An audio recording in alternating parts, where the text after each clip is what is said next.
Hey friends, welcome back to the channel. In this video, we'll cover how tech companies compensate employees either through salary, equity, bonuses, or commission. Let's get straight into it. To kick things off, there is no potential for any big payout in the future if you're just earning salary. You'll have to earn equity or invest your income to generate more return in the future. In tech, your compensation package hugely depends on factors like your position and seniority, your location, the size of your company, and your performance. So let's break things down a bit with real-world examples. First, the salary. Everyone in tech earns a salary, unless you're doing an unpaid internship or volunteering, which could be a great place to start if the initial experience is what you're after. Salaries are based on your position and your seniority level. In the Bay Area, entry-level product managers start with $100,000, while sales representatives make around $60K. Then there are bonuses. They're based on the individual's performance and typically common in non-customer facing positions like product, engineering, and so on. Bonuses are typically paid twice a year and range 10 to 20% on top of the salary. Then there's commission. Commission is very common in customer facing roles like sales or customer success. This compensation is based on profits brought to the company. Typically, the tech companies structure their commissions packages so individuals make half in salary and another half in commission.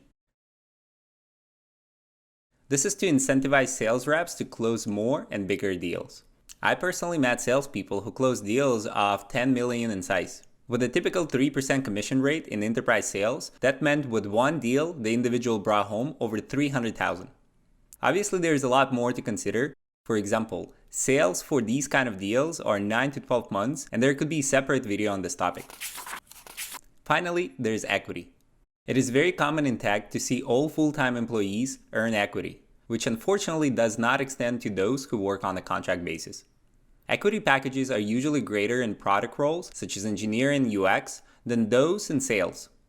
And how much money you make highly depends on company's performance.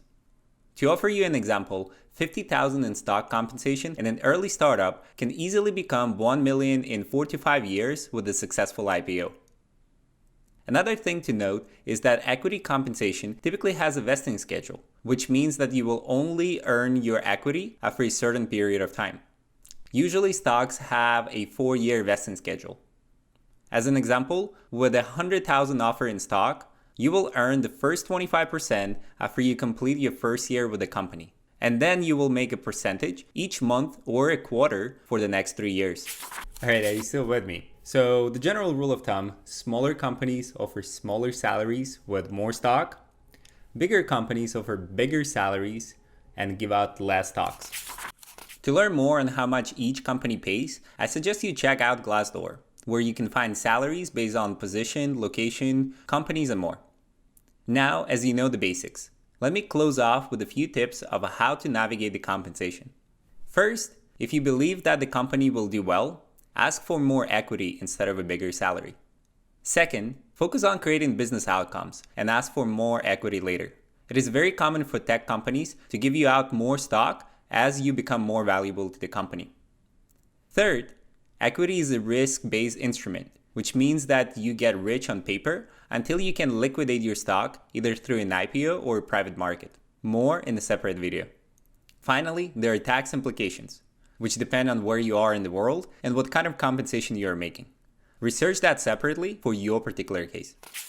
Hope you found this video useful, and as always, let me know what else you want to learn more about. I'll see you in the next one.